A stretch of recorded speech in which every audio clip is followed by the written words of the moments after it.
Welcome to the new series from Performance Works International, Guest Practices. I'm Jeremy Blaine, CEO of Performance Works International, and I'll be running a series of videocasts with special guests who have a story to tell from both business and life experiences. The conversations are designed to explore their journey, uncovering new ideas, innovations, and next practices that we can all learn from and be inspired by.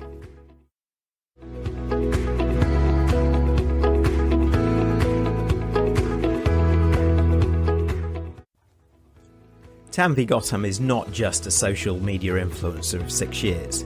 She's not just a game changer globally, a keynote speaker, executive coach, or faculty member. She is an expert in this era of business transformation and the age of disruption. She advises leaders all over the world in terms of transforming their organization, themselves, and their people that work with them. She uses the role of narrative in facilitating this, and as a storytelling coach, supports leaders in developing those compelling messages that engage and mobilize the rest of the organization as they're faced with the execution of the transformation in hand. This week's guest practices will delve into what that actually means, how the best do it, and what the benefits are when you get it right. Hello, Tanvi. How are you? And welcome. Wonderful. Always wonderful when I see you, Jeremy. That me too. Well, you know, for everybody that doesn't know you, could you just briefly introduce yourself, your business and your passion? Well, I'm Jeremy's friend, and that should be a good enough calling card.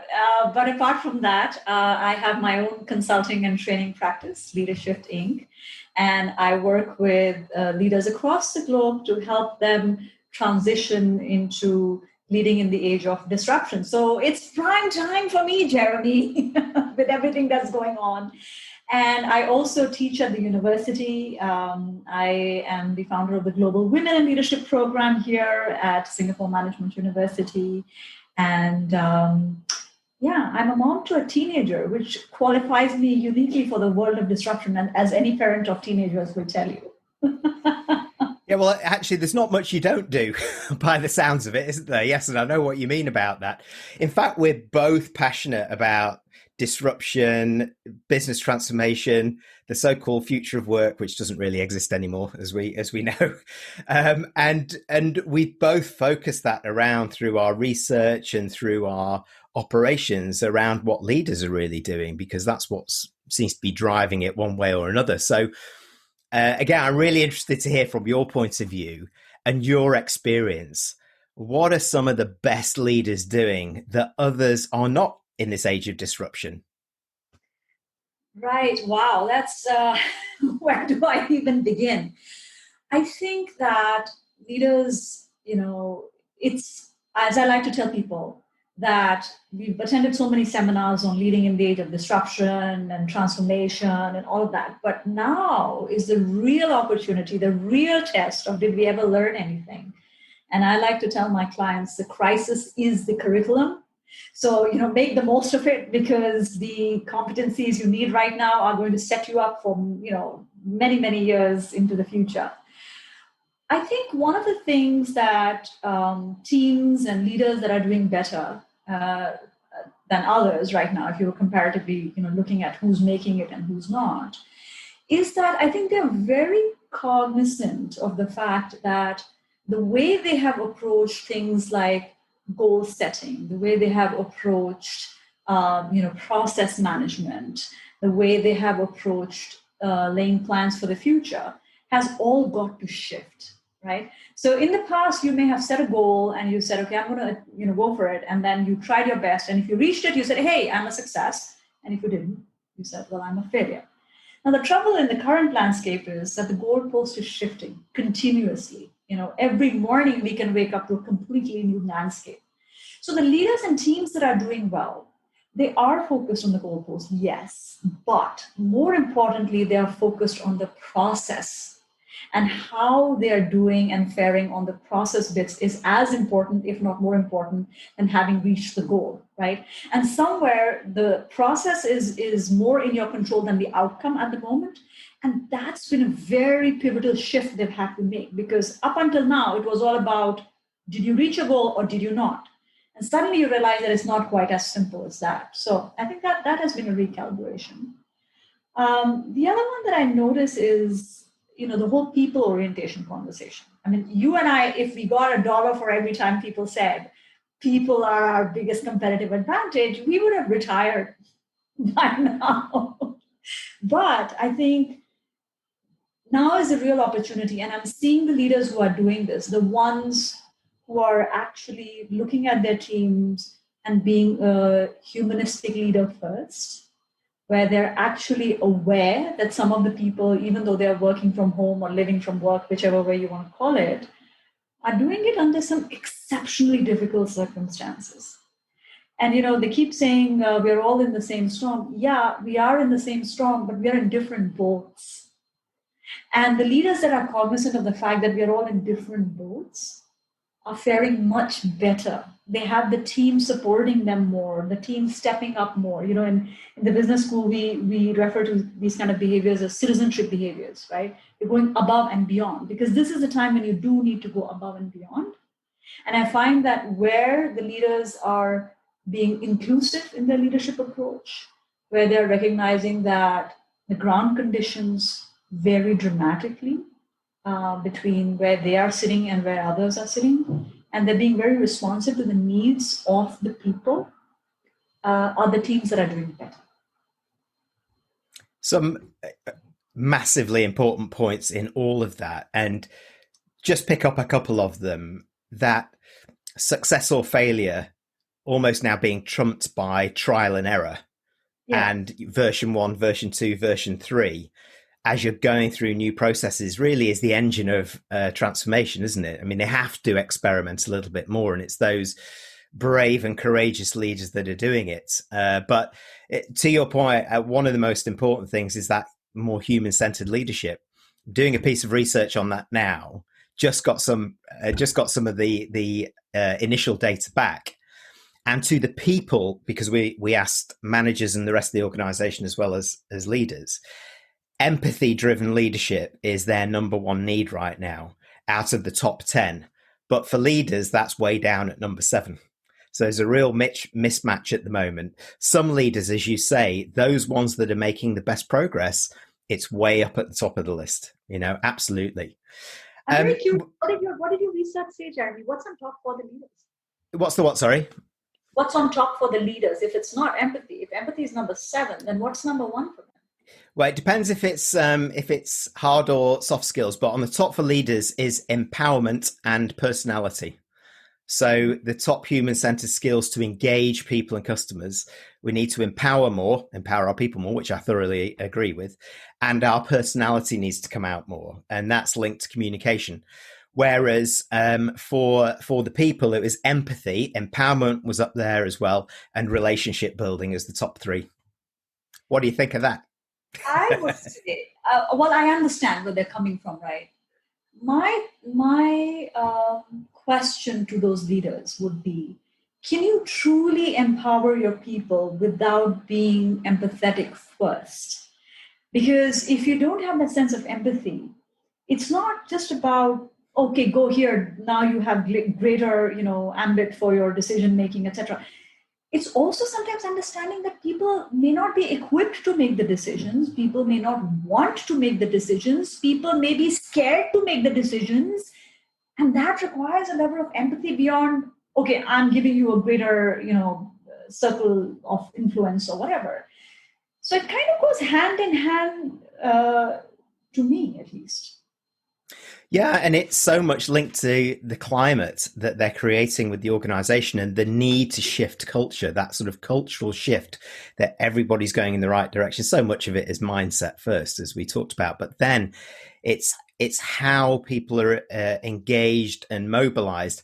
And I guess at the heart of what you do is really relevant to this, and leads me on to a great question for you, really, which will also be very important for this research that we're doing, is why do you think, therefore, it's important for some of these leaders, not just some, all of these leaders to create new narratives, engaging stories, to facilitate that sort of positive and successful business transformation that many are striving for right now, particularly through COVID-19 and the rush to accelerate digitalization for those that haven't done it, workforce transformation, etc.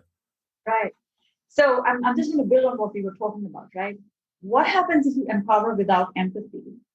And what if you show empathy without empowerment, right? That's the question to kind of think about. And once you get into I'm going to empower you, but I'm going to do it with empathy, one of the things you recognize is that to empower people to feel like they have, a locus of control, that they have some agency in what they are doing, they need to be seeing a vision of the future that actually doesn't exist. I mean, in psychology, there's a term for this, right? That we are right now what is known as liminal spaces, which means that the past has gone, the future is not here. And so we are in this in between. Nobody really knows. It's like a fog, right? When are we going to come out on the other side? And the human brain is wired for familiarity. The human brain is wired for comfort. The human brain is wired for risk assessment. So if you don't give them a new narrative, they will continue latching on to the old one. And so you can keep throwing all your empowerment strategies, all your engagement strategies, all your new normal strategies. But if the brain is still running the old script, it's kind of like if your operating system is 2.0, right? Your processor speed is not going to change, right? You get the latest generation processor, but the operating system is still old. So you've got to upgrade both. And the narrative is like the operating system. It's our understanding. Narrative is how we make sense of the world around us. And that's why leaders need to, create these new narratives and engaging storylines. Look, I'm very often quoted for this phrase, which, I often repeat, which is that any enterprise, no matter how digital, will never outperform its human architecture. And the human architecture runs on sense making through narrative. Where have I come from? Where am I going? Is this uncertain? How am I going to deal with it? Right? So you have to keep that narrative piece front and center. Your employees need a new story. Your team needs a new story. Your customers need a new story. Are you giving it to them?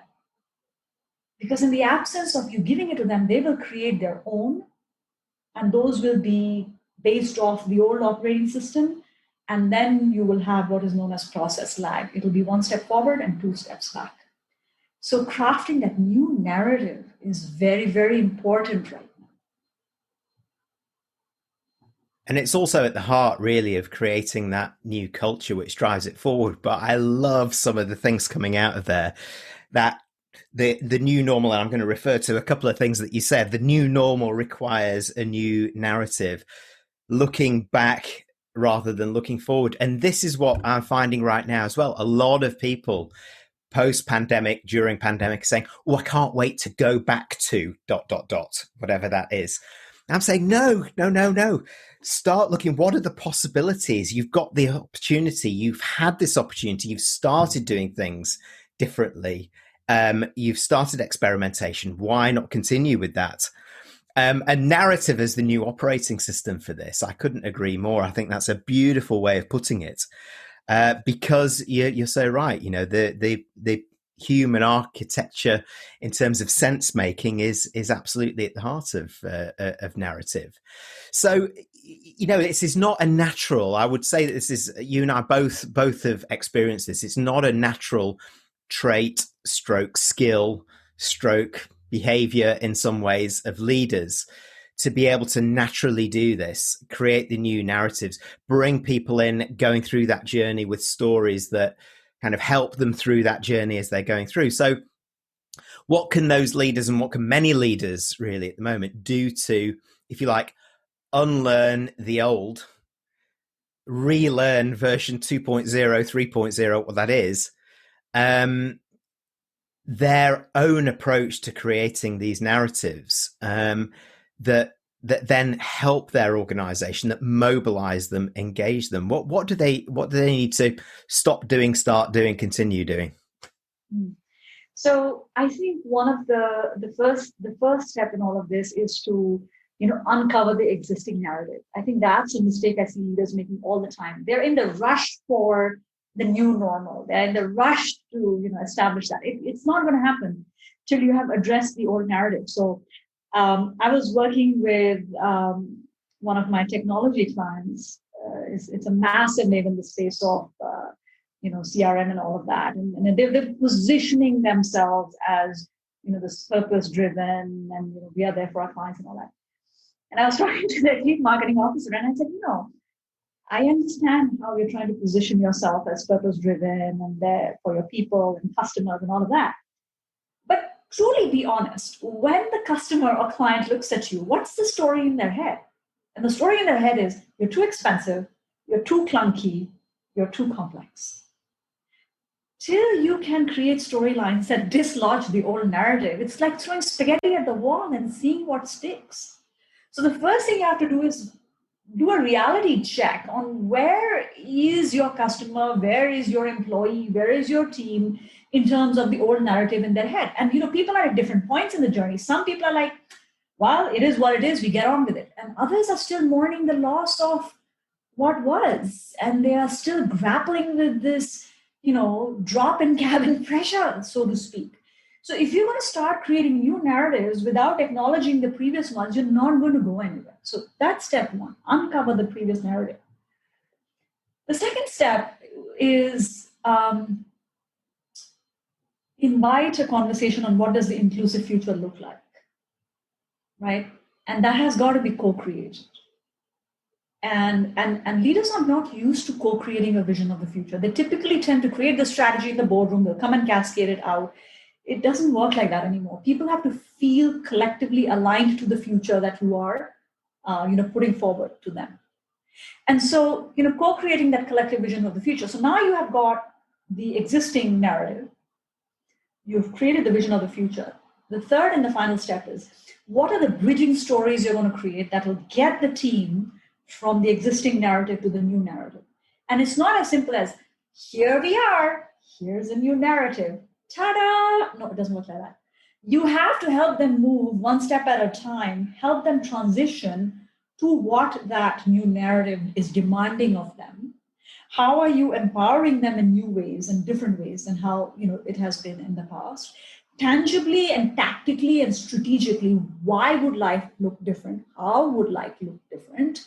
All these have got to be the bridging stories and conversations that have got to be had as you move from the past into the future.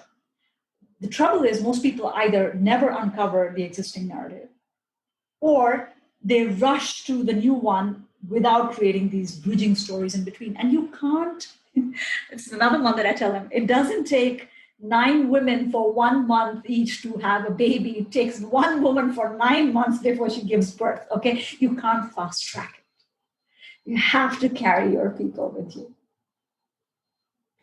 Yeah, and I like the analogy of throwing spaghetti on the wall and seeing what sticks, because that is what's happening so much out there at the moment. So, and in fact, the danger of that is you start to mix narratives as well. It's like, well, this is kind of where we are and where we're going, and it's never really bridging; it's blending.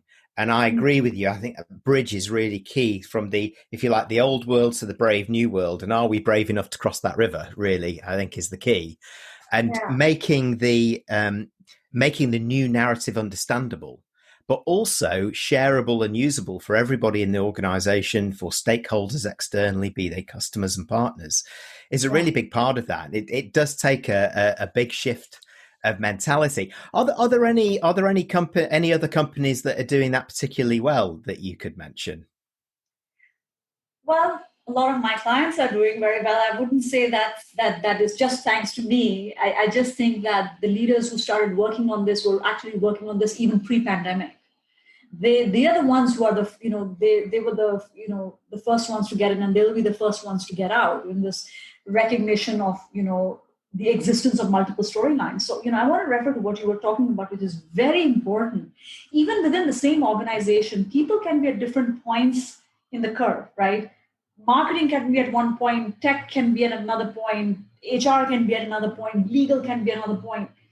how do you create those storylines that speak to everybody and then still bridge to, an overall narrative is really, really important. So a lot of the clients that I've been doing work with in APAC will at the, senior leadership team establish the narrative, but then they will ask the countries or the regions, whatever is their, or the verticals, whatever is the way they do business.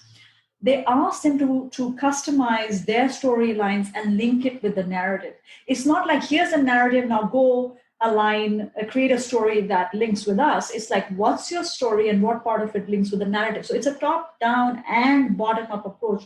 And somewhere they end up kind of meeting in between. But you have to, you're right. It has to be customized for the stakeholders because, things that speak to one group of people may not necessarily speak to another. And that takes a little bit of nuance and skill. That takes a little bit of hand-holding and understanding what is that, translation piece that will allow everybody to feel aligned and like they're, a part of the overall piece. So, I was talking to Wouter, who was the president of GE in Asia Pacific, and he used this analogy, which, I love my analogies. Doing storytelling, I can't talk without analogies. And he talked about this idea that, if you have 100 pieces in the puzzle, you have 99 and one is missing. The puzzle's not complete. And I thought that was such a powerful analogy to help leaders understand that every piece matters. So to be able to speak to the components as well as the overall picture is a skill that leaders really need to cultivate like yesterday, not even today, yesterday. Yeah, I totally agree with you. And if anything, that whole acceleration of what organizations, leaders, people need to become has accelerated through COVID-19 because we're into unknown territory. And the struggle of battling through that and protecting your short term, not even getting to the long term, is a real mire to get out of. That puzzle is very much incomplete. But going back to some of those organizations that you've worked with that are being successful, what are those immediate upsides that they're getting through practicing this from a qualitative as well as a quantitative point of view? And of course, the obvious counter question to that is, what is the cost for those organizations and leaders who don't go down this road? Yeah, so I'll address the second one because it's kind of easier. The leaders who are not doing it, the organizations that are not doing it, are coming across as stone deaf. They're completely coming across as stone deaf because they are kind of going to market and they are not coming across as people who have any sense of empathy for their customers and where they are in the journey, right? So the risk that they run is being tone deaf. The risk that they run is alienating the customer base, and most of all, the biggest risk of all is they're going to erode their brand. I think brand promises are going to be put to the test in the environment that we are in right now. So that's the risk. I think in terms of the qualitative and quantitative shifts that I have seen in my clients when they have tried to take this more nuanced approach of narrative and storytelling, is that they have found that the clients not only feel seen, heard, and understood, but are actually starting to treat these organizations not as vendors, but as partners. And that's a completely different conversation. So when one of my clients who has been using narrative and storytelling to kind of, look at where the clients are, look at, where their organization is and how can they kind of, align the narrative, qualitatively, they end up hearing from leaders in other companies where sometimes they will get asked questions which may not even be in the domain of what they're selling. But that's what happens when you cross the bridge from being a vendor to being a partner. Then you become a confidant, right? You're not just a consultant, you become a confidant. And so the biggest qualitative shift that I get reported back is that transformation from consultant to confidant. And that changes the game completely for them. In terms of the quantitative one, I think the metric that most of my clients track is, in terms of were they able to close the accounts that they were hoping to close, and recognizing that, especially in the big sales projects, in the sales cycle, with the long tail sales cycle, the types of stories that you're going to be telling at different points of the cycle will have to keep shifting as the client keeps moving along. And the number of, my clients who've come back and said that the big shift on the client's face when they said, I know what you're thinking, and they voiced what was the existing unspoken narrative in the head of the client, completely changed the game for them, made it that much easier to close the deal, because going back to the point of the clients felt seen, heard, and understood. And so, those are the kind of qualitative, quantitative shifts one sees when one starts looking at storytelling, whether it's within the organization or whether it's in your go-to-market initiatives. It changes the game board. Certainly does. And I love the fact that we've gone from consultant to trusted advisor to now trusted confidant, which I like as well. So I think we've hit on something here to go a lot deeper. And it is that, isn't it? It's that deeper understanding, that deeper insight that enables you to get into the mind, not just kind of see the veneer of whoever those stakeholders are, be they internal or external customers, and start to adapt. You're so right about that veneer piece, right? Look, what do we need in crisis? In crisis, we need leaders we can trust, which means leaders have to get in and establish credibility very fast. And nobody's going to establish credibility by saying, oh, I turned around a sales department from, $800 million to $1 billion. No, that's not a metric of trust. The metric of trust is when you can share your story that allows people to establish instant credibility and connection with you. Be that a story of your vision, be that a story of why do you care beyond your title. I think one of the things that people in general are craving right now, whether it's within the organizations or it's outside, is an authentic conversation, right? We're not looking for that slick deck. We're looking for that humanity that connects you and me. And I think that's where the narrative and storytelling piece becomes so important for establishing credibility, for establishing trust, for establishing connection. And that's how it adds value to whatever you're doing, whether it's a transformation within the organization or a transformation for your clients. Yeah, that metric of trust internally and externally. And this whole sort of engine behind it of creating your new narrative for the new world and new possibilities and adapting that story as the business cycle moves forward and starts to evolve. I see how that's moving forward now. So for those leaders who are listening to this, Tanvi, and say, right, you know what, I'm buying into this 100% now, but right, what do I do first? Where do they start as the kind of final piece? What are the 2-3 things that they can do to make a start and make an impact in this area? Well, I think the place to start is by recognizing that skills that have henceforth, or in the past, I should say, have been considered as soft skills. I hate that term, right? Are now the currency of the future. Those are the power skills. Those are the prime skills that will help move the needle much faster than before. And it's no longer in the realm of doable when able. This is the time and this is the space for you to start. And once you kind of, don't just pay lip service to it, but you recognize that the so-called soft skills are the power skills, are the prime skills, and truly adopt that attitude, you will have to do a little bit of unlearning and start learning what is the new vocabulary, the new language, the new tools, the new skill set, of which I think storytelling, as I tell people, is one of the highest return on investment skills that you will ever learn, because not only does it help establish culture, it helps change management, it helps in selling, it helps, and I don't know how, I can't tell you how many things, because the currency of business now and in the future is trust. And storytelling gets you there. Yeah, I couldn't agree more with the first point that you made about it's time to skill up in this area. It's a capability area which is not a common one for many leaders that I come across, and I know the same for you as well. I too never will call them soft skills again. These are the power skills that are needed. They're all the smart skills as well. These are the smarts that you need too, because it's helping leaders moving from just painting over the cracks with a fresh coat to actually doing a full makeover, isn't it? And essentially, that's what we're looking at. Would you agree?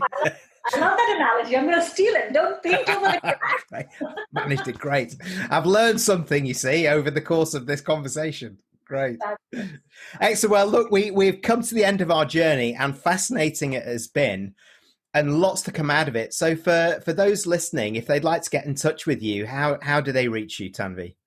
Well, they could reach you. You always seem to know where to find me. But apart from that, feel free to kind of connect on LinkedIn and, let me know that, you heard us over here, and, that's the fastest way. Otherwise, go to leadershiftinc.com. It's not leadership. There's no ship anymore. We have to move through the shift. So it's leadershiftinc.com. And if you really wanted to stalk me, it's Twitter. That's where I spend most time. Well, thank you so much for joining us. I know you're very active on Twitter, being a major influencer on the platform as well, wherever you are, actually, as it happens. And leadershiftinc.com. Leadershift with an F is what we're looking at there, right? Okay, so for those of you that want to get in touch, you can contact Tanvi through that. But it's been a real pleasure, Tanvi. Thanks so much for joining this week's guest practices. Really enjoyed it and really appreciated it. Thanks a lot. Well, thank you. Thank you for having me. Thank you for joining our guest practices videocast. Please do subscribe to our YouTube channel through the link below, or check out our website to access more in our current series of expert interviews.